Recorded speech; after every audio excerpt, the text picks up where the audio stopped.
Miranda Whitmore's heels echoed across the gleaming floors of JFK's Terminal 4. A rhythmic staccato that announced her arrival before she even appeared.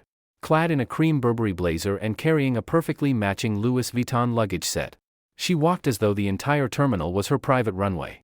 Today, however, something about her usual routine felt off. Perhaps it was the tension lingering from the board meeting she'd just left in Manhattan or the unusual heat creeping through the airport's air conditioning. Whatever the cause, a faint prick of discomfort nagged at the edges of her meticulously composed demeanor. Ahead, the first-class check-in counter stood like a beacon of exclusivity, staffed by an attendant who immediately straightened upon recognizing her. Miranda had made this journey countless times, and by now, even the airline employees knew her by name. "Good afternoon, Ms. Whitmore," the attendant greeted with the practiced polish reserved for the highest-paying passengers. "London today?" "Yes. The usual 7 o'clock flight," Miranda replied, sliding her passport across the counter with a practiced ease.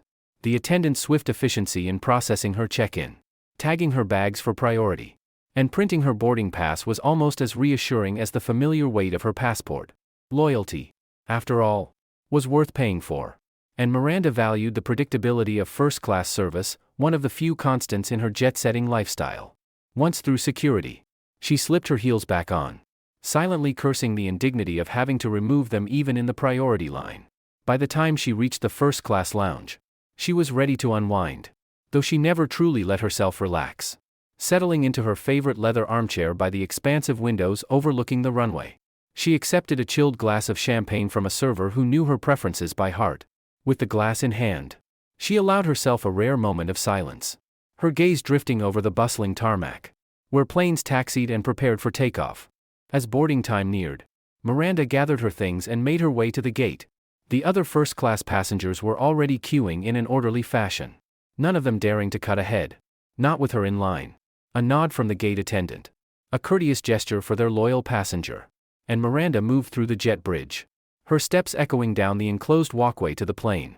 The familiar indulgence of the first-class cabin met her like an old friend, soothing and inviting with its muted lighting and plush leather seats.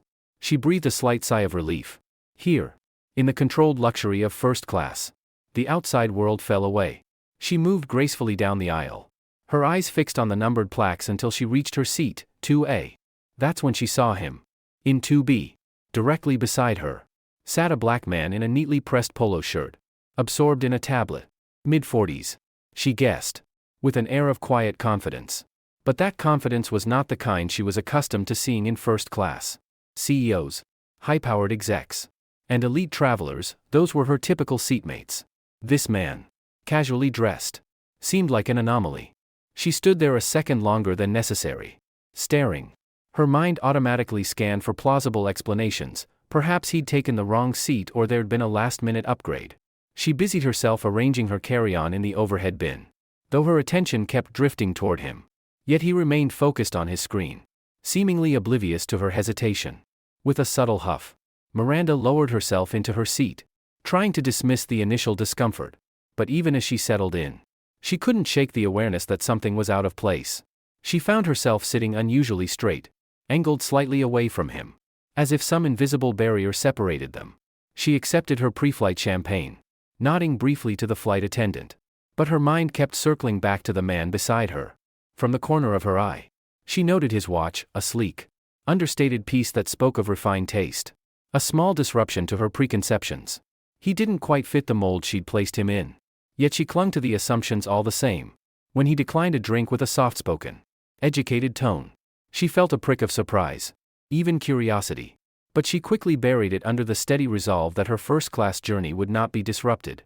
Passengers filed past, some glancing curiously at the man seated beside her. Miranda felt a flicker of validation. Other people noticed, too. Still, as she prepared to ask a flight attendant about her seat, she couldn't deny the shame prickling under her skin. The familiar, plush comfort of her first-class seat felt distinctly uncomfortable for the first time. Miranda shifted slightly, crossing her legs and adjusting her blazer. But her attention kept veering to the man seated inches away. He was calm, completely at ease, as if oblivious to the subtle tension that Miranda felt tightening with each second. A slow wave of unease crept up, mingling with a strange, reluctant curiosity. She had always been surrounded by people who looked, acted, and dressed a certain way in first class. People who fit her expectations, executives in tailored suits, polished families on vacation, celebrities who looked effortlessly chic. But this man, with his understated watch and casual polo, seemed misplaced. She could almost hear her mother's voice in her mind.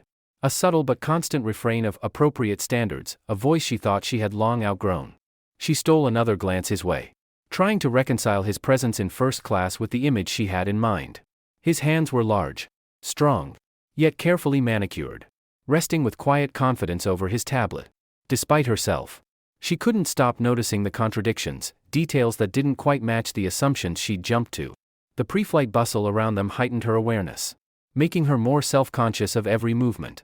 A few other passengers threw curious glances toward their row, lingering just long enough to validate the oddity Miranda felt. She straightened her posture even more, feigning interest in her champagne, though her fingers tightened around the glass. At last, the man beside her glanced up, only briefly, to catch the attention of the approaching flight attendant. His deep, steady voice cut through her thoughts as he politely declined a drink. There was no arrogance in his tone, no defensiveness. Instead, he radiated a quiet authority, a kind of ease that was both baffling and intriguing. Miranda felt a prick of irritation. Why did his presence bother her so much? The flight attendant continued down the aisle, and Miranda seized the opportunity, pressing the call button with practiced precision. She prepared the words in her head. She would be polite but firm, cite a need for space or perhaps a preference for a single seat. After all, this was first class. The expectation of comfort was part of the cost. As she waited, Miranda's thoughts churned, formulating a polite but unmistakable request. She had perfected this approach in boardrooms and meetings, an art of asking for what she wanted without ever seeming demanding. A gentle shift, a careful phrase, people rarely resisted her. Her seatmate seemed entirely focused on his tablet, yet she couldn't shake the feeling that he was aware of every gesture, every glance she threw his way. His shoulders were relaxed, his posture calm, as if he were completely unfazed by her presence. Or perhaps used to it. Miranda clenched her jaw, unnerved by his quiet confidence. Was he aware of her discomfort? Did he notice how her fingers gripped the glass? Finally, the flight attendant returned, smiling with professional courtesy. "Miss Whitmore, how may I assist you?" Her voice was warm, but her gaze was attentive, catching the tension in Miranda's expression. Miranda leaned closer, her voice a soft, practiced whisper. "I believe there may have been a mix-up with the seating. Perhaps, we could discuss this privately." She gave a meaningful glance toward her seatmate, subtly indicating the issue without words. The flight attendant nodded, maintaining her polished smile. But a flicker of something crossed her eyes. A silent acknowledgement. Perhaps. But Miranda chose to ignore it.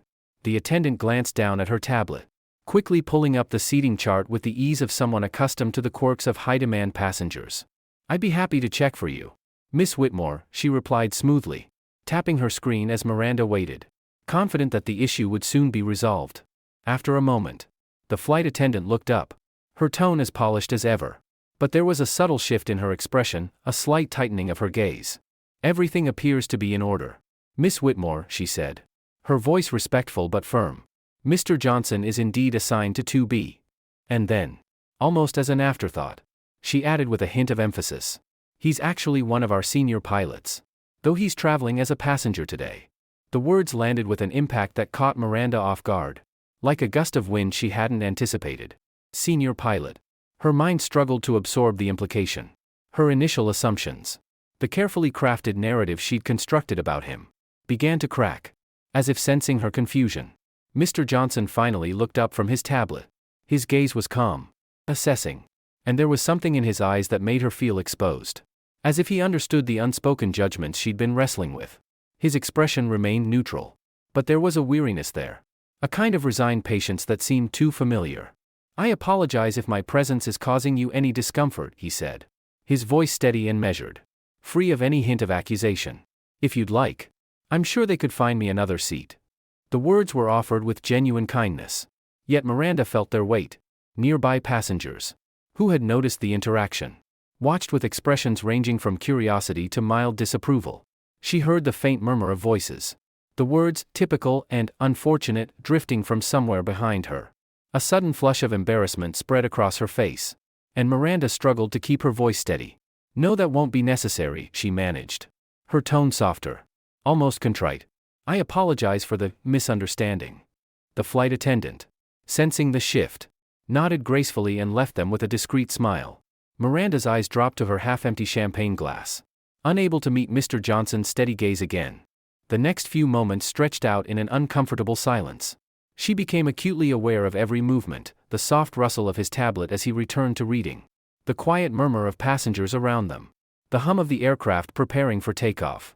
Miranda took a deep breath, her mind spinning with thoughts she couldn't quite articulate, emotions she didn't want to face. This was more than a simple misunderstanding, and she knew it. The cabin settled into a hushed rhythm as the last few first-class passengers found their seats. Miranda shifted, attempting to find her usual comfort, but she couldn't seem to escape the quiet unease. She'd been through countless pre-flight routines, but now, each sound, each movement felt amplified. She heard the flight attendants stowing items, the soft thud of overhead bins closing, the click of seat belts snapping into place, and beside her, Mr. Johnson, a senior pilot, calmly continued reading, unfazed, his gaze focused on the tablet in his hands. Miranda felt her heart race, an unfamiliar sensation, especially here in first class, where she typically found control and peace. She was used to being surrounded by people who fit the environment, people who matched the unspoken rules she held tightly in her mind. But this man, quietly reading beside her with an air of certainty and self-assurance, had shattered that expectation, leaving her both uncomfortable and strangely vulnerable. As she stole a glance at him, she noticed how perfectly composed he was, no hint of anger, irritation, or even judgment in his posture.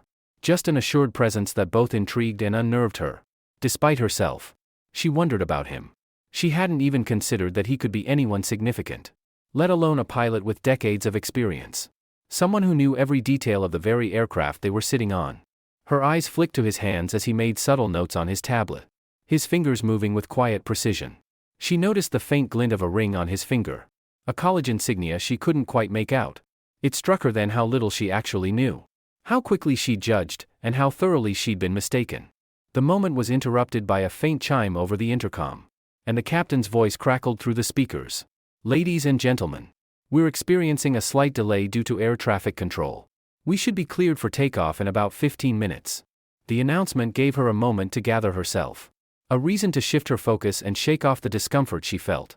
She pressed the call button once again, intending to order another glass of champagne, anything to dull the awkwardness lingering between them. The flight attendant approached with her professional smile intact. "Another glass of champagne, Miss Whitmore?" "Yes, thank you," Miranda replied, her tone a little more clipped than she intended. She glanced toward Mr. Johnson, who politely declined another drink, instead asking for a glass of water. There was a hint of surprise in the attendant's eyes as she looked at him, almost as if she knew something Miranda did not. And in that subtle exchange, Miranda sensed an odd respect, a depth of regard that went beyond simple courtesy. Once the attendant stepped away, Miranda found herself glancing at Mr. Johnson again, almost unconsciously. This time, she was met with a calm gaze. He had sensed her looking, and now his eyes held hers with a depth and steadiness that left her frozen. She couldn't look away, couldn't brush off the tension she had felt since first seeing him in that seat. "I apologize if my presence has disrupted your routine," he said gently, his tone warm but straightforward. "That was never my intention." His words were measured, each one striking her with a precision that felt deliberate. There was no edge to his voice, no anger or sarcasm, just an understanding that made her feel both seen and chastised in the most graceful way possible. Miranda managed a shaky smile. "No, it's not that. I think I may have jumped to conclusions," she admitted, her words feeling strange in her own mouth. She wasn't used to confessing her mistakes, let alone to a stranger. A faint smile played on his lips as he nodded, his eyes reflecting a kindness that was unexpected, even comforting. "That's understandable," he replied, returning to his tablet as if to give her the space to process her own words. "We all have moments like that." The simplicity of his reply unsettled her. She found herself thinking about her own habits, the assumptions she made daily, the way she sorted people based on cues and behaviors she barely noticed. In that single exchange, she felt her carefully maintained composure beginning to unravel. As they waited in silence, the attendants continued their pre-flight checks, the familiar hum of the cabin filling the air. The minutes stretched, but Miranda barely noticed, lost in her own thoughts, feeling strangely raw. She was vaguely aware of a few other passengers glancing in their direction, probably curious about the unusual interaction they had witnessed. Finally, Mr. Johnson looked up from his tablet once more, giving her a reassuring nod, as if sensing her lingering tension. He set down the device and reached into his carry-on, pulling out a leather-bound manual with the airline's insignia stamped on the front. He opened it to a section filled with diagrams, routes, and flight details, and with a subtle but precise motion, he began reviewing it, his fingers tracing the complex figures with ease. Every movement spoke of experience and authority, the kind that came not from titles but from years of dedication and skill. Just then, another flight attendant walked past, her eyes lighting up with recognition as she caught sight of Mr. Johnson. "Captain Johnson, I didn't know you were flying with us today." He nodded with a friendly smile. "Yes, I'm headed to London for the safety conference." "Oh, it's good to see you, Captain. You know, people still talk about how you saved that flight from Chicago last month." She glanced at Miranda, as if including her in the moment, her face bright with admiration. "Best pilot in the fleet," she said, lowering her voice just a touch but loud enough for Miranda to hear. The attendant continued on her way, but her words lingered. Miranda felt her face flush as realization struck her with a fresh wave of embarrassment. All this time, she had been wondering whether he belonged in first class, and yet he was likely the most qualified person on the plane. The irony settled in her stomach like a stone, heavy and undeniable. Mr. Johnson resumed reading without a glance in her direction, maintaining a respectful silence that only intensified her self-awareness. She found herself gripping her champagne glass, the cold condensation pressing against her fingers as she took a long, steadying sip. She wanted to say something, to acknowledge her error, but the words wouldn't come. Instead, she sat there, surrounded by the low murmur of first class and the muted rustle of flight attendants preparing for takeoff, her mind spinning with thoughts she couldn't quite organize. Here she was, a woman who prided herself on being progressive, on promoting diversity in her corporate world, yet she'd so easily fallen prey to her own hidden biases. At that moment, a faint shudder ran through the cabin as the plane began to taxi. Miranda held her breath, feeling a sense of anticipation and something else, an unfamiliar and uncomfortable humility. Beside her, Captain Johnson continued with his notes, as if the scene that had just unfolded meant nothing to him. Yet every small movement, every turn of the page in his manual, seemed to echo a quiet strength that Miranda now felt acutely. And in that silence, she realized that whatever discomfort she felt was a reminder, a sharp but necessary one. She took another sip of her champagne, hoping its warmth would dull her thoughts. But nothing could quiet the awareness rising within her. The plane had finally reached cruising altitude, and the gentle hum of engines filled the first-class cabin with a familiar, soothing rhythm. Miranda felt a slight loosening of the tension in her shoulders but still couldn't shake the unease from the earlier encounter. She kept her gaze fixed on her champagne glass, swirling it absent-mindedly. But her thoughts kept drifting back to Captain Johnson beside her. There was something in the calm, quiet way he carried himself that seemed to grow more pronounced with each passing minute. She glanced over, curious despite herself. He had opened his manual again, his fingers tracing lines on a complex diagram with the relaxed familiarity of someone fully at home in his expertise. Even from a glance, Miranda could tell it wasn't something for casual reading. This was technical material, filled with flight paths, atmospheric data, and intricate details about the aircraft. The sight caught her off guard, reminding her of his vast knowledge and capability. A small ripple of turbulence interrupted her thoughts, making her champagne tremble in its glass. She stiffened, gripping the armrest involuntarily. Despite her frequent travel, turbulence always unsettled her. She closed her eyes, willing herself to relax. But as the plane dipped slightly again, she felt her breath quicken. "It's normal at this altitude," came a calm voice beside her. She opened her eyes to see Captain Johnson watching her with a reassuring smile. "Just a little wind shift. Nothing to worry about." His voice, low and steady, eased her nerves more than she expected. There was no trace of patronization, just a quiet certainty that felt grounded and comforting. "I've flown hundreds of times," she replied, feeling the need to regain some dignity. "But turbulence still gets me." He nodded, understanding in his gaze. "You're not alone in that. It's unsettling when you can't see what's happening outside. But modern planes are designed to handle much worse." He leaned forward slightly, pointing to the edge of the wing visible from her window. "See how the wing flexes? Engineers designed it to move with turbulence. That flexibility absorbs most of the force. The more rigid an aircraft, the more strain it would take in rough air." Miranda found herself nodding. drawn into his explanation despite herself. There was a quiet excitement in his voice, a passion that softened his demeanor, making him seem even more approachable. And as he spoke, she realized she was beginning to see him differently, not as an outsider, but as someone who carried an extraordinary depth of knowledge and skill. "What do you do in situations like this?" she asked, surprising herself with the question. "When you're actually flying the plane.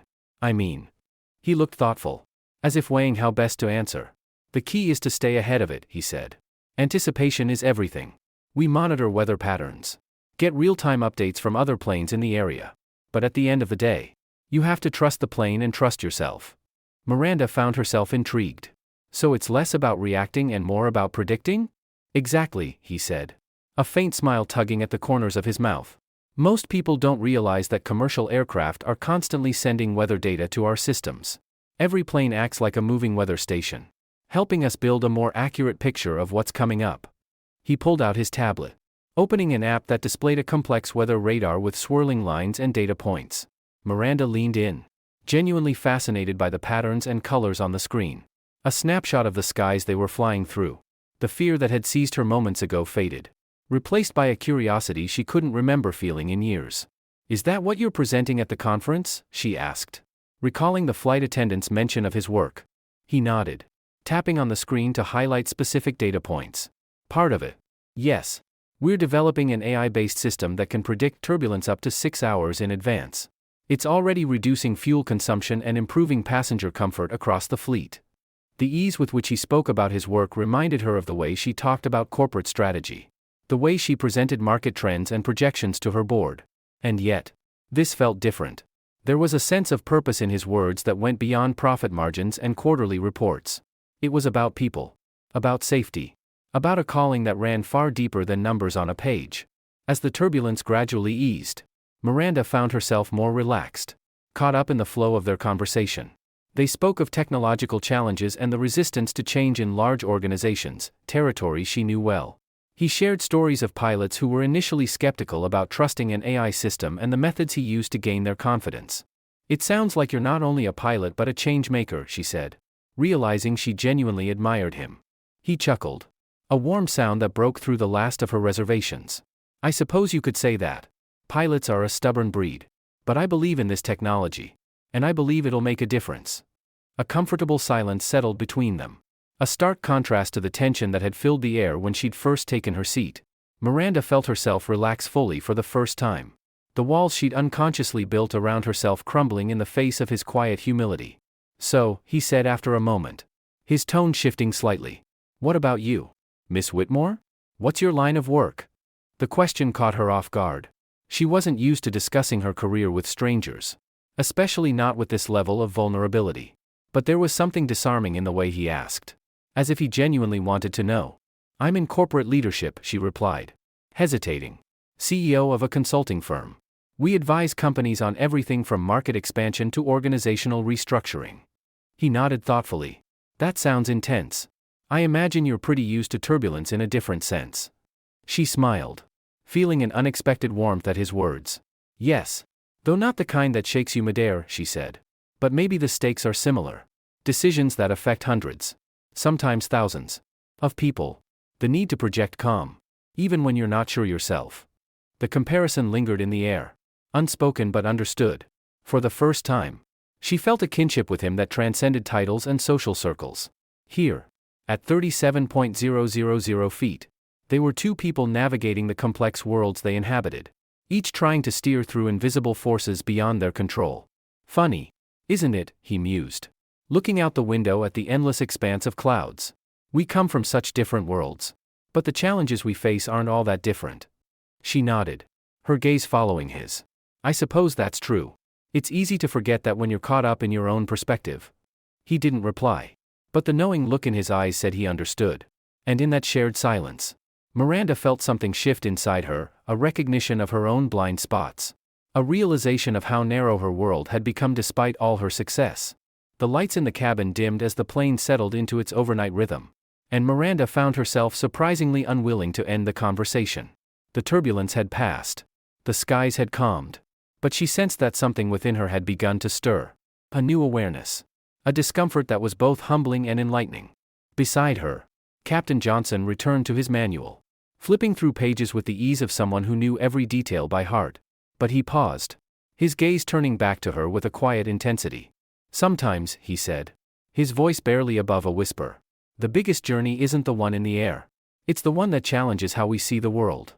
Miranda felt her breath catch, his words resonating deeply, in a place she hadn't realized was waiting to be reached. She nodded, unable to find the words to respond but knowing, somehow, that he understood.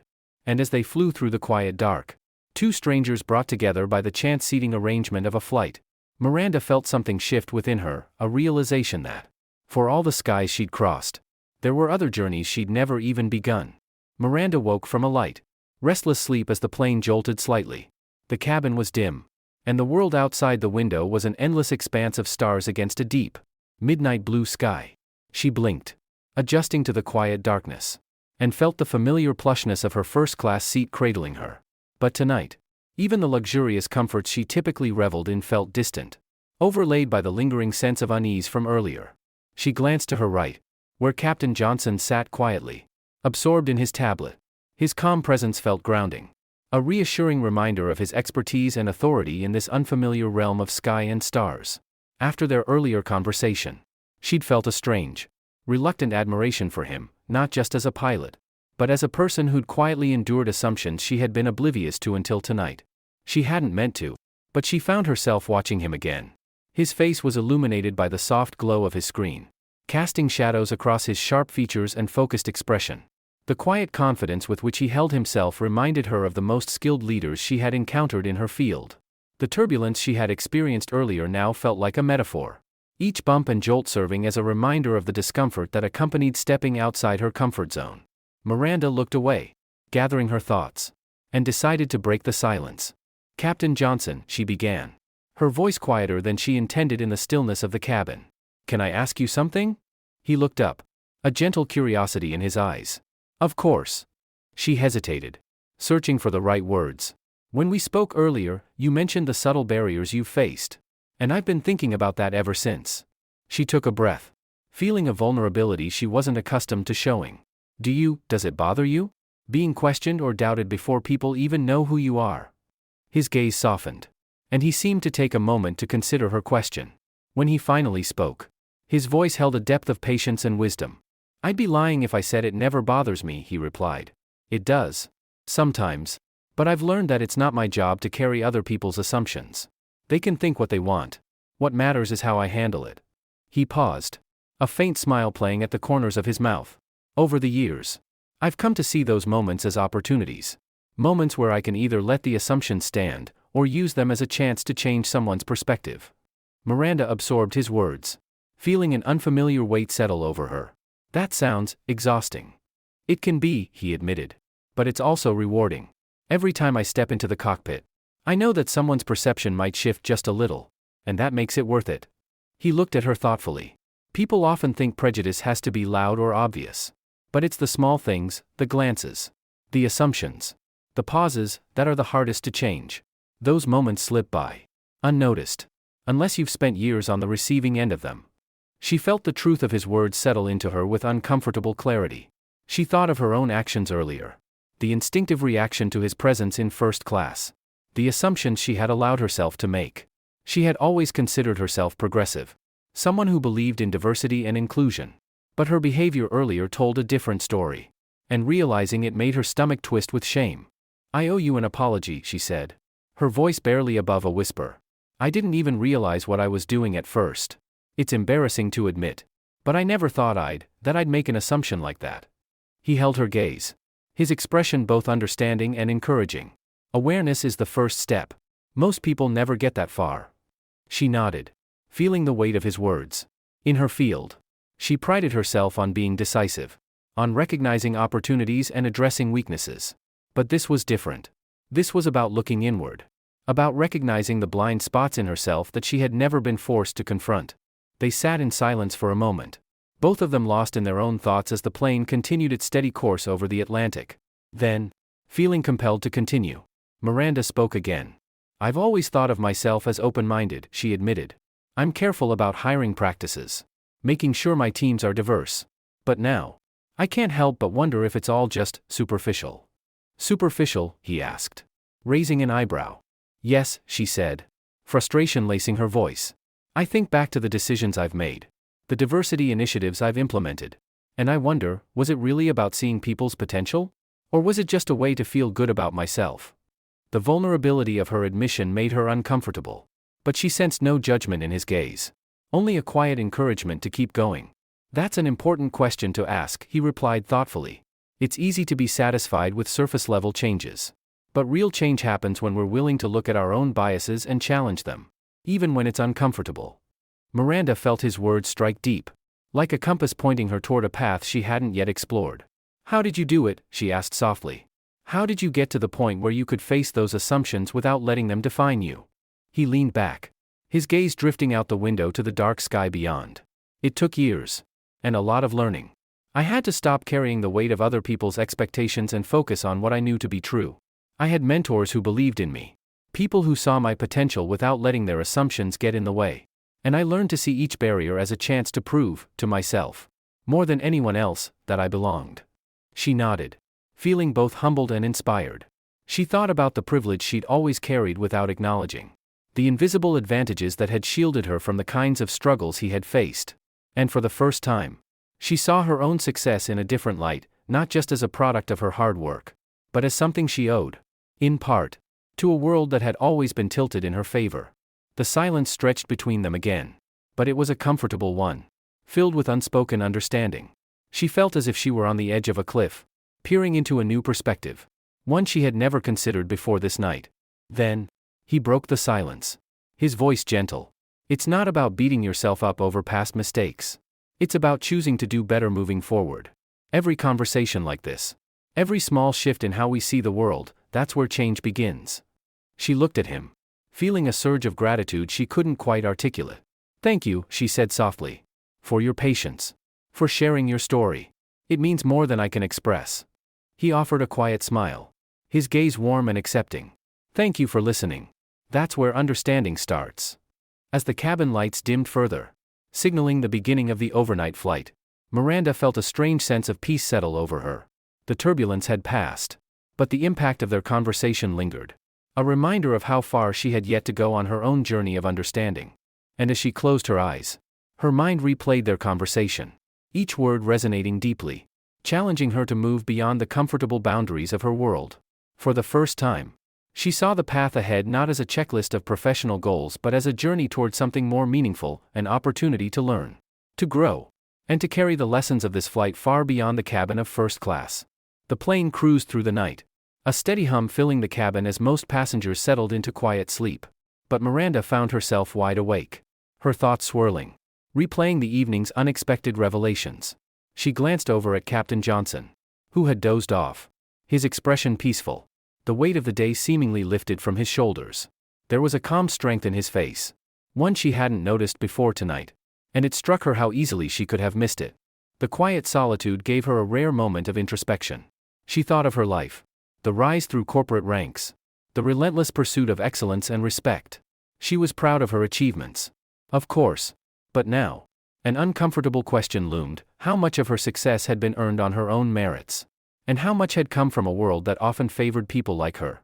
And how many talented individuals had been overlooked, assumed unworthy of a place at the table, simply because they didn't fit the narrow mold of her industry? The plane dipped slightly, and her mind returned to the events of the evening, each moment like a lesson she hadn't realized she'd needed. Captain Johnson's patience, his quiet endurance, and his refusal to let her initial assumptions define him, those qualities had struck a deep chord, challenging her in ways she hadn't expected. The turbulence they'd faced earlier felt like a metaphor for her own inner shift, each jolt shaking her view of the world, forcing her to see beyond her comfortable expectations. The cabin was dark, except for the dim reading lights illuminating passengers here and there. Miranda caught herself thinking about her colleagues back in New York, her team of bright, ambitious people, each of them chosen with care. She had always prided herself on building a diverse team, believing that a variety of backgrounds and perspectives strengthened the company. But was that enough? Had she truly looked beyond the surface? Or had she simply hired people who fit the idea of diversity she found acceptable? With a deep breath, she turned her gaze back to Captain Johnson, her mind filling with questions she wanted to ask him. And, as if sensing her thoughts, he stirred, opening his eyes, and met her gaze with a soft smile. "Couldn't sleep?" he asked, his voice low and warm in the quiet. She shook her head. "No. I guess I've been thinking," she admitted, surprised at how natural it felt to confide in him. "You've given me a lot to think about."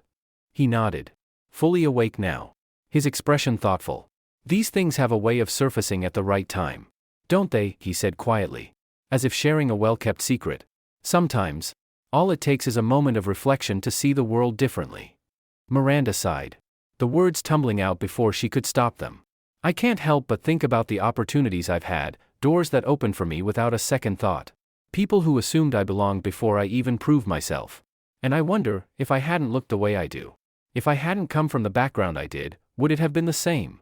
Captain Johnson's eyes held a quiet understanding. "It's a fair question to ask. We can't change where we come from, or how others see us at first glance. But we can change how we see the world, one choice at a time." She felt the weight of his words, a simple truth that settled deeply in her heart. "I used to think I understood diversity," she continued, "that hiring people from different backgrounds was enough. But I'm beginning to see it's about more than filling seats with people who look different. It's about giving those people the chance to actually lead, to make decisions, to change things." A faint smile crossed his face, and he nodded. "Exactly. Real inclusion isn't about checking a box. It's about creating a space where everyone feels they have a voice. It takes courage to question your own beliefs, especially when you've built a life on those foundations." She looked down, absorbing his words, feeling a strange mixture of humility and hope. "How did you do it?" she asked, her voice barely a whisper. "How did you keep going in a world that, well, let's face it, that doesn't always welcome change?" He leaned back, his gaze distant as if drawing from a well of memories. "When I first started, it was hard. I faced resistance from all sides, colleagues who didn't think I belonged, passengers who asked for a different pilot." He paused, his jaw tightening for a moment. "But then, there were those who believed in me, who saw past what others couldn't. A mentor, an old flight captain, once told me, 'The sky doesn't care who you are, only that you respect it.' I realized that every time I took that pilot seat, I was claiming a place not just for myself but for everyone who would come after me." His voice softened, carrying a quiet pride that resonated with her. "Now, I mentor young pilots, people from all backgrounds who dream of flying. And I tell them the same thing. We're here to change minds. One flight, one choice at a time." Miranda felt a pang of admiration and gratitude. She had spent years leading teams, giving orders, making decisions that impacted countless people. But here, beside her, was a man who had made change not through authority or influence but by simply being who he was, by refusing to give in to others' narrow expectations. They sat in silence for a moment, the conversation lingering between them, deepening her resolve. She glanced down at her hands, feeling the unfamiliar weight of a new responsibility, one she hadn't noticed until tonight. "You know," she said softly, "I came into this flight thinking I knew everything I needed to about the world. But I've realized how much I've been missing. I've spent so long in my own bubble, never questioning if my open-mindedness was real or just convenient." He gave her a gentle, understanding nod. "Growth isn't always comfortable, Miranda. But it's the discomfort that brings us closer to the truth." She looked up, meeting his gaze fully. "I want to do better. I want to challenge myself and my company to go beyond appearances, to make inclusion real. I can't change the past, but I can make sure it doesn't keep defining the future." For the first time that night, she felt a weight lift, a new clarity settling in its place. She saw her career, her decisions, even her own sense of self, with fresh eyes. There was so much work to be done, so much she had overlooked. But for the first time, she was ready to face it. Captain Johnson smiled, his eyes reflecting a warmth that filled her with a quiet hope. "That's where it begins. Change is slow, sometimes frustratingly so. But every step forward matters.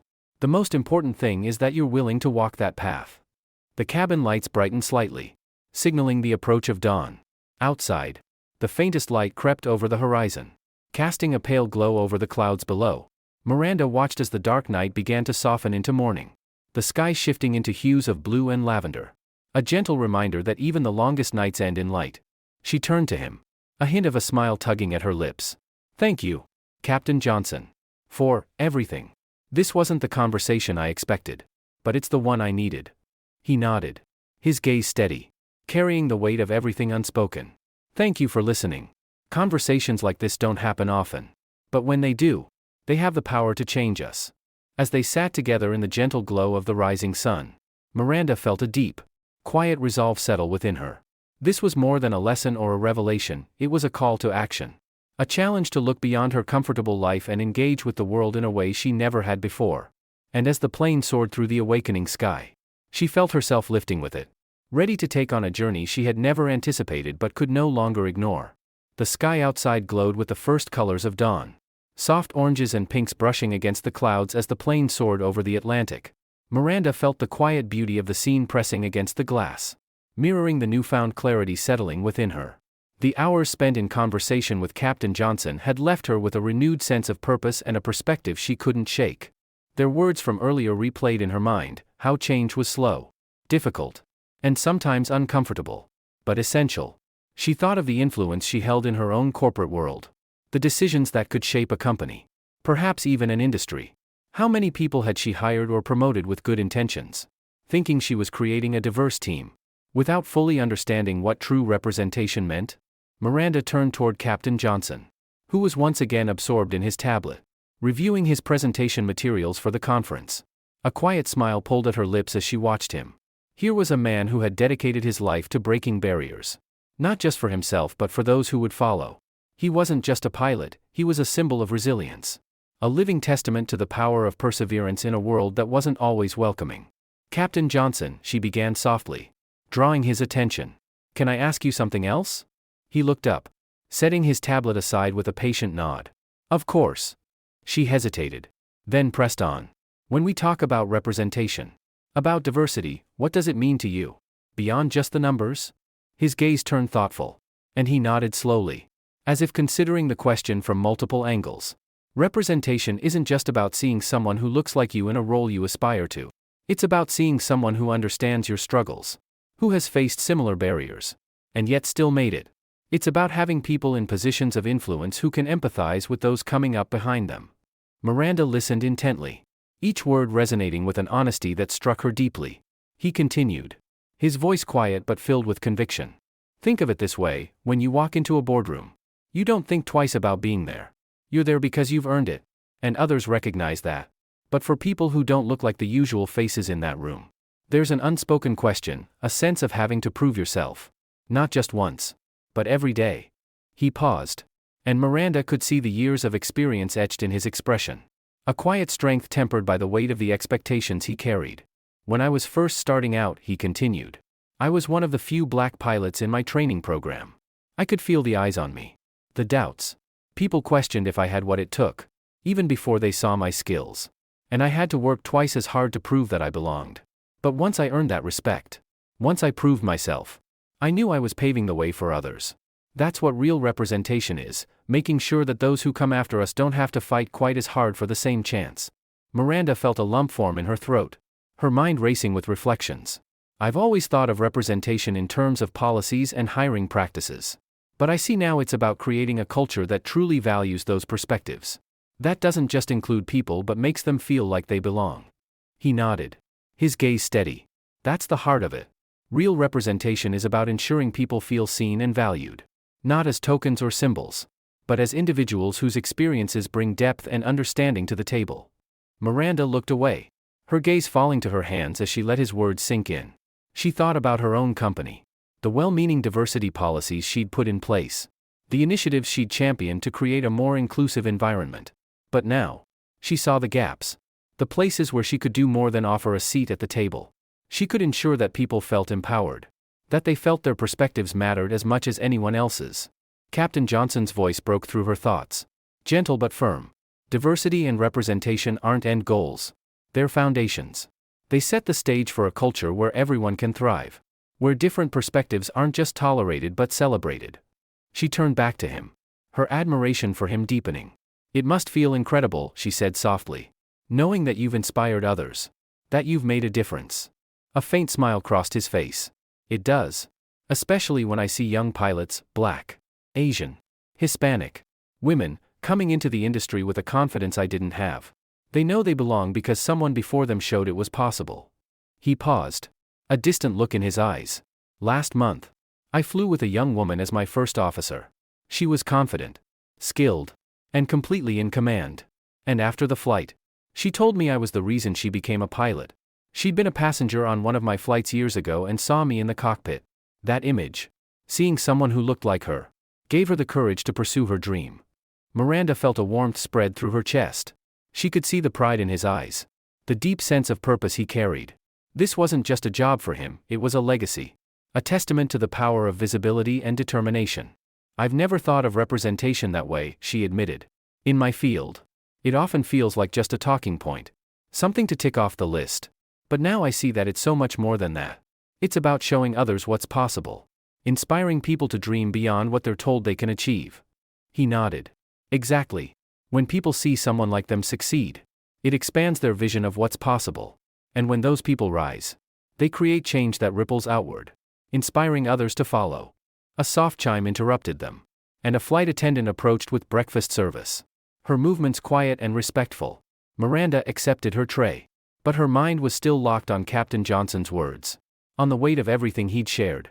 As they ate, the conversation turned to their respective industries, to the challenges and the triumphs of creating meaningful change in fields that were often slow to evolve.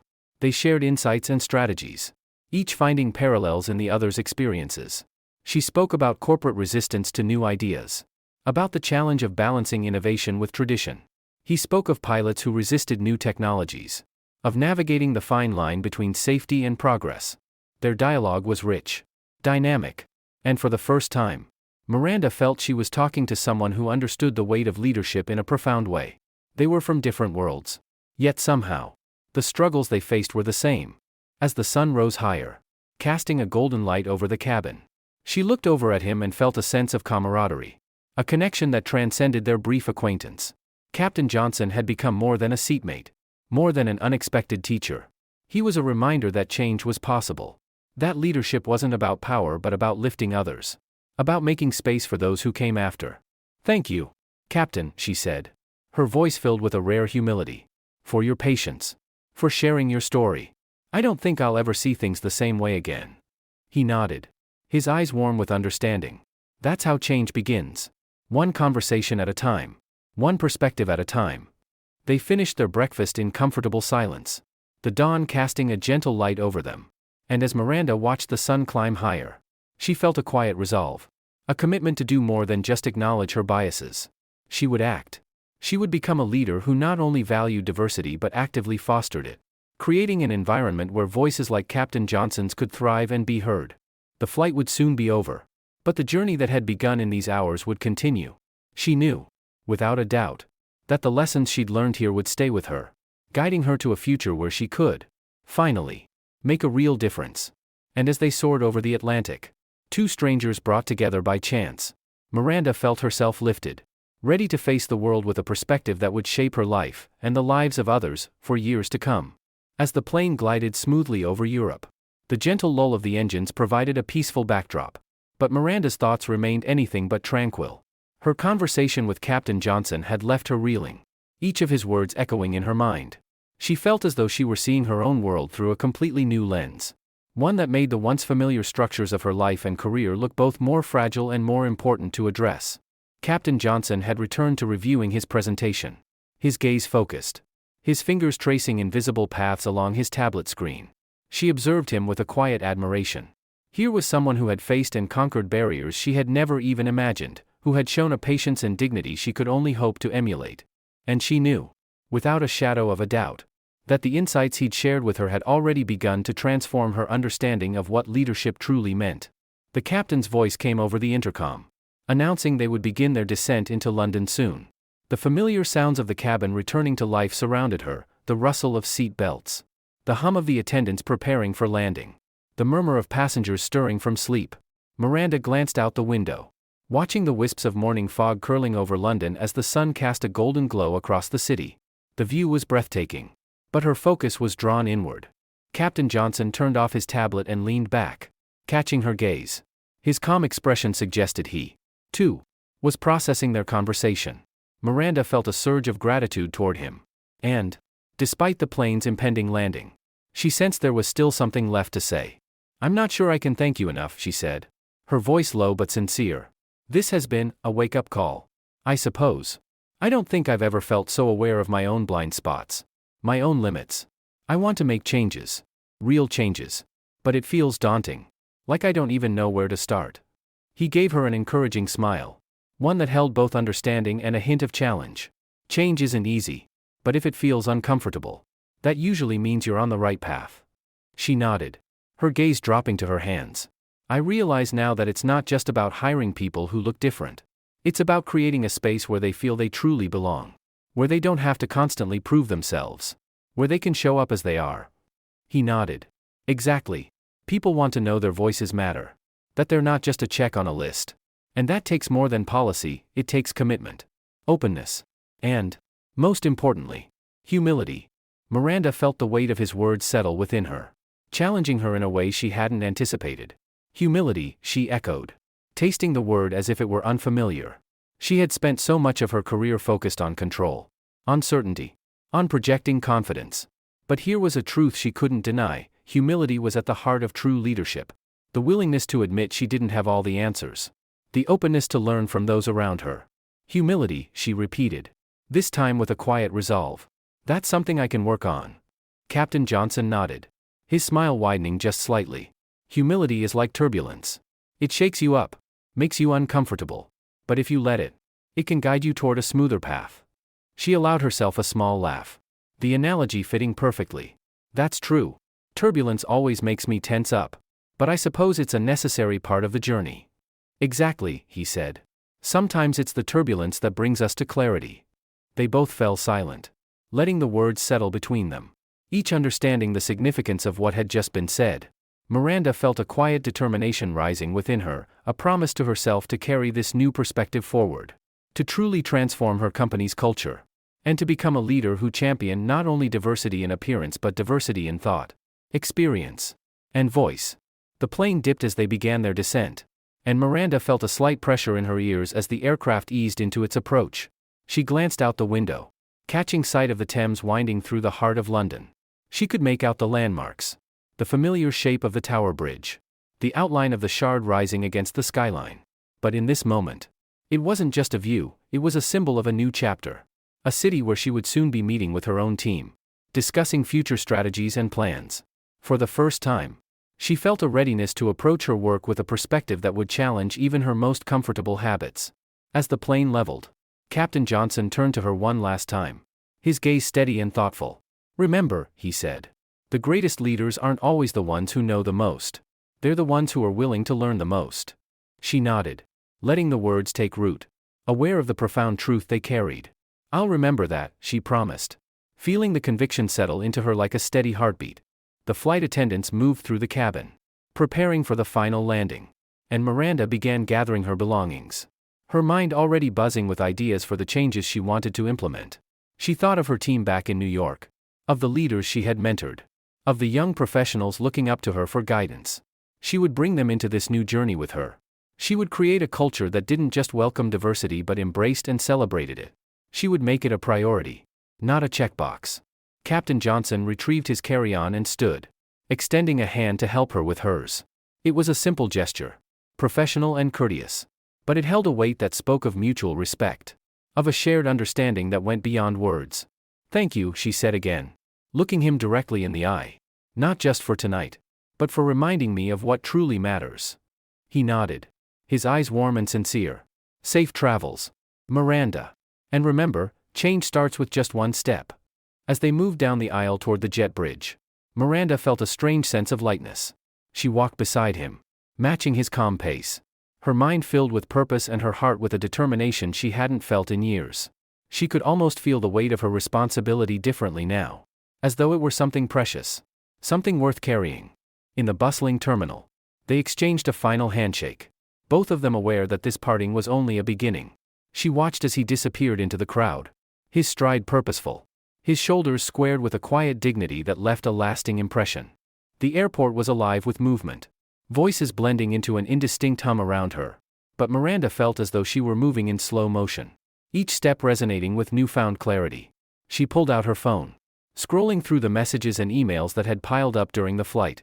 The routine awaited her, the meetings, The presentations. The endless agendas, but now. It felt different. Every item on her list seemed infused with fresh possibility. With a final glance toward the boarding area, she turned and made her way through the terminal. A smile forming as she thought about the impact she was about to make. The lives she could change with the knowledge she now carried. As she reached the exit, the London air greeted her with a brisk, cool breeze. Invigorating and refreshing. And as she stepped outside, she felt ready to embrace it all, the challenges, the responsibilities, the journey ahead. This flight had taken her across an ocean. But it had also carried her toward something far more important, a truer understanding of herself and of what it meant to lead. And for the first time, she felt fully prepared to face the world.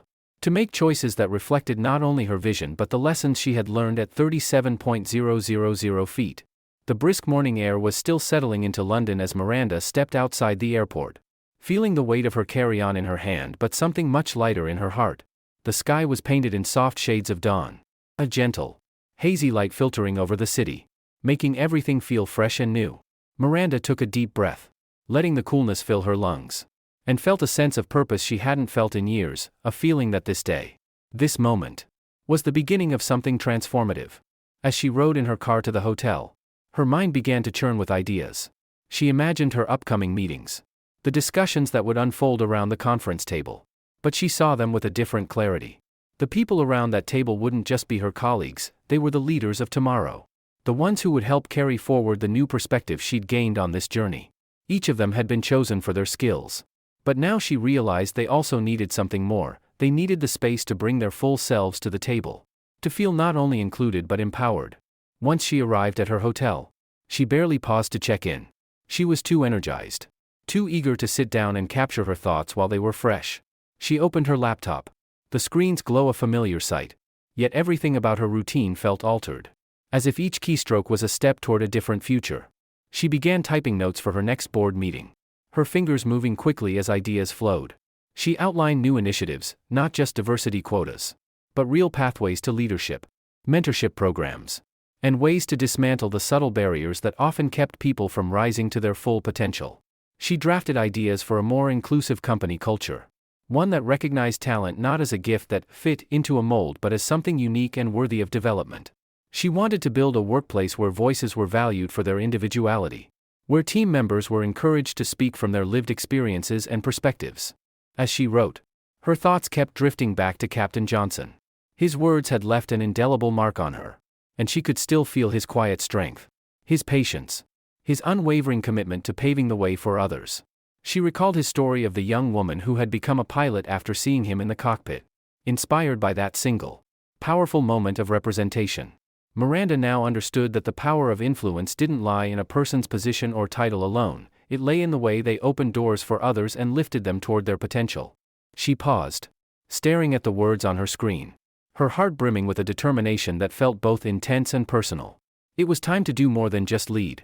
It was time to mentor, to encourage, and to challenge her colleagues to embrace this vision with her. At her board meeting that morning, Miranda entered the room with a different energy. She felt a ripple of surprise among her team as she sat down. Her usual composed formality replaced by something else. Something warmer and more engaged. Her team, familiar with her strong but sometimes distant leadership style, noticed immediately.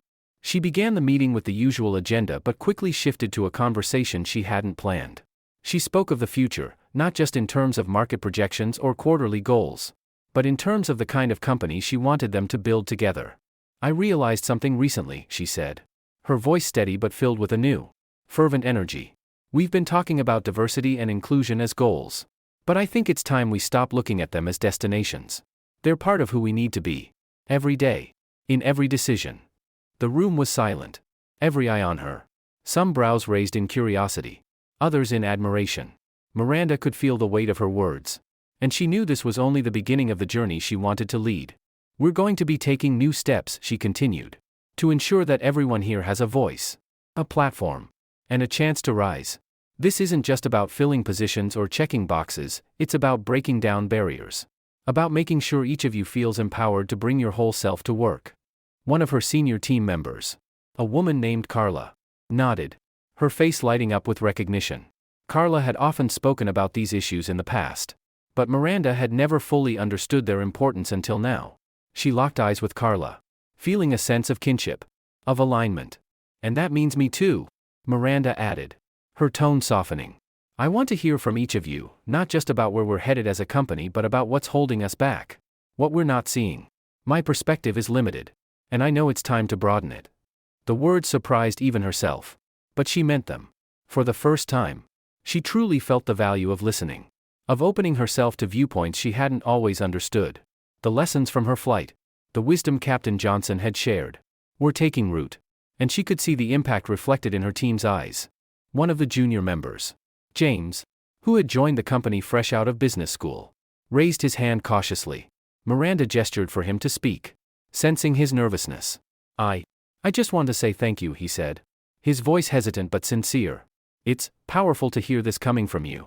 It gives us permission to bring our ideas forward, to feel like we really matter here. Miranda nodded, feeling a warmth she hadn't expected. Thank you, James. That's exactly what we need, a culture where everyone feels they can make an impact. And if you ever feel that isn't the case, I want you to come to me directly. Let's make this a place where every perspective can thrive. The meeting concluded with a different tone, a shared sense of commitment and renewal. As Miranda walked out of the boardroom, she felt lighter, as if a burden she hadn't known she was carrying had finally been lifted. In the days that followed, Miranda implemented the first of her new initiatives, establishing a mentorship program that paired senior leaders with young professionals from diverse backgrounds. She set up regular feedback sessions, creating a space for open dialogue about the challenges her team faced. She reached out to colleagues in similar industries, sharing her vision and encouraging them to adopt similar approaches, hoping to create ripples of change that would extend far beyond her own company. And as she worked, she felt Captain Johnson's presence, his calm voice and steady influence, a reminder that change didn't happen overnight. It was a journey, a commitment to act and listen, to learn and adapt. She understood now that her role was more than just a title, it was a responsibility to lead in a way that inspired and uplifted others. On her flight back to New York, Miranda found herself seated in first class once again. But this time, she was different. She carried with her not just the experience of the trip but the transformation it had sparked. She thought of Captain Johnson, wondered if he was presenting his turbulence prediction system with the same confidence and warmth he'd shown her. She smiled, feeling a strange sense of gratitude that their paths had crossed. As the plane ascended into the clouds, Miranda looked out the window, her reflection merging with the expanse of sky and light. She knew there would be challenges ahead, obstacles she couldn't foresee, and moments of doubt. But she also knew that each of those moments would serve as a reminder of why this mattered. And so, with a quiet but steady resolve, she settled back into her seat, ready to continue the journey. Back in New York, the city bustled with its usual rhythm, but Miranda felt a new energy as she stepped into her office, her heels clicking against the polished floors with renewed purpose. The conversations and realizations from her journey had settled deep within her, becoming a part of her in a way she hadn't expected. She moved with the quiet confidence of someone transformed, her gaze fixed forward, her mind focused on the changes she was about to bring into the company. Her assistant greeted her with a list of tasks and appointments for the week, a familiar set of responsibilities she typically approached with efficiency. But today, each item on the list felt different, charged with the awareness that her actions could spark something bigger than herself. Each decision, each interaction, each meeting was an opportunity to bring forward the commitment she had made, not just to herself, but to everyone who walked through the doors of her company. The first task on her agenda was a meeting with her executive team, and she'd prepared carefully for it. She had laid out her vision, drafted new objectives, and, for the first time, included initiatives aimed at fostering a culture that valued more than just bottom-line results. She wanted to cultivate a workplace where innovation thrived through the richness of diverse experiences, where her team didn't feel like they had to fit a mold but could bring their full, authentic selves to the table. As she stepped into the boardroom, she noticed an air of curiosity in the room. Her colleagues had sensed a shift in her since her return, and there was an unspoken anticipation as she took her seat. Miranda looked around, meeting the eyes of each person, sensing their readiness to listen. "Thank you all for being here," she began, her voice calm but steady. "I've recently had the chance to reflect on who we are as a company, and who we need to become to lead in a changing world. This isn't just about strategy or growth, it's about redefining what success means for us." A ripple of intrigue spread across the room. She could see Carla and James exchanging a glance, their expressions a blend of curiosity and hope. "I realized that for all our talk about diversity, We've been approaching it from a limited perspective, she continued. Diversity isn't just about who sits at the table, it's about making sure everyone at the table feels they can speak up, bring their ideas, and truly make an impact. Real change means going beyond what's expected. It means building a culture of respect, openness, and collaboration at every level of our company. She paused, letting her words settle, watching as her team leaned in, listening intently. From now on, she said, we're going to be intentional. We're not just filling quotas or ticking boxes. We're going to create a place where every voice is heard and valued. Where everyone, no matter their background or title, has a real opportunity to shape our future. And that starts with us. Right here. Carla's eyes sparkled with a newfound confidence, her posture straightening as she listened. Miranda saw a flicker of pride there. As if Carla was finally seeing the leader she had hoped for. Miranda's gaze moved to James, who nodded, his expression a mixture of excitement and relief, as though he finally felt his perspective would matter in a way he hadn't expected. The rest of the meeting flowed with surprising ease. Ideas began pouring out. Voices that were often quieter now spoke up with boldness. And Miranda found herself witnessing the first glimmers of the change she had envisioned. They discussed strategies not just to achieve company growth but to support mentorship, career development, and authentic inclusion across all departments. They made plans for quarterly workshops led by external facilitators, spaces where team members could speak openly about challenges and share their visions for the company. Miranda could see the enthusiasm building in the room, and she felt a deep satisfaction, knowing this was only the beginning. She knew the road ahead would not be without its obstacles, that challenges would arise, but she was ready to meet each one. The transformation she'd experienced on that flight had planted a seed, and now it was taking root, ready to grow into something meaningful and lasting. The following weeks were filled with more conversations and new initiatives. She launched a leadership development program aimed specifically at mentoring employees from underrepresented backgrounds, providing them with the guidance and resources they needed to advance. She encouraged her executives to take part in the mentorship themselves, fostering connections across departments and levels, and showing by example that every voice had value. News of these changes spread quickly through the company, sparking conversations and encouraging people to bring forward ideas they had previously held back. Miranda's open-door policy, once a formality, became a genuine invitation. Team members felt empowered to share their experiences, to speak up when something wasn't working, knowing their concerns wouldn't be brushed aside. They came to her not just for approval but for collaboration. And she began to see the tangible impact of the culture shift she'd set in motion. As the months passed, Miranda found herself invited to speak at industry conferences, where she shared her journey toward creating a truly inclusive workplace. She recounted her experiences and the valuable lessons she'd learned from her unexpected mentor, Captain Johnson. Her story resonated, and she watched as others in her industry began to follow suit, implementing similar changes within their own organizations. The ripples of transformation spread, reaching far beyond the walls of her company. One afternoon, as she sat at her desk, Miranda received an email notification. It was from Captain Johnson.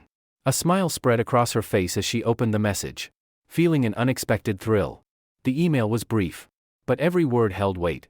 Miranda, I just wanted to reach out and say thank you for what you're doing. I've heard about the changes you're implementing, and I couldn't be prouder of how you've taken this journey forward. Your commitment is making a difference, and I have no doubt it will inspire others. Best, Marcus. She read his words twice, feeling a surge of gratitude and pride. She typed back a response, pouring into it the gratitude she felt for him and his influence, for the strength his story had given her. And as she hit send, she realized how interconnected their journeys had become. That evening, she stood in her office, gazing out over the city's skyline as the sun began to set. She thought about how far she had come and how much further there was to go. Her company was changing, evolving into a place where voices, once unheard, were now celebrated, where diversity was no longer a metric but a genuine strength. She felt a sense of pride, knowing this transformation was only beginning, and that she was part of something far bigger than herself. The reflections of the city lights flickered across her window as dusk fell, and Miranda allowed herself a moment of stillness. She thought of Captain Johnson, of his quiet courage and the unwavering grace he carried into every moment. He had taught her that leadership was more than authority, it was about lifting others, creating space, and challenging her own limitations. And now, as she stood there, watching the city lights blend into the night, Miranda knew that her own journey would continue. She would lead with humility, with purpose, and with an openness that left room for every voice to be heard. She was ready to continue breaking down barriers, to face each new challenge with the quiet determination she had learned. As she turned off the lights in her office and closed the door behind her, she felt a peace that came only with knowing she was exactly where she needed to be, at the helm of change, leading others not just with words, but with the deep, unshakable resolve to make a lasting impact.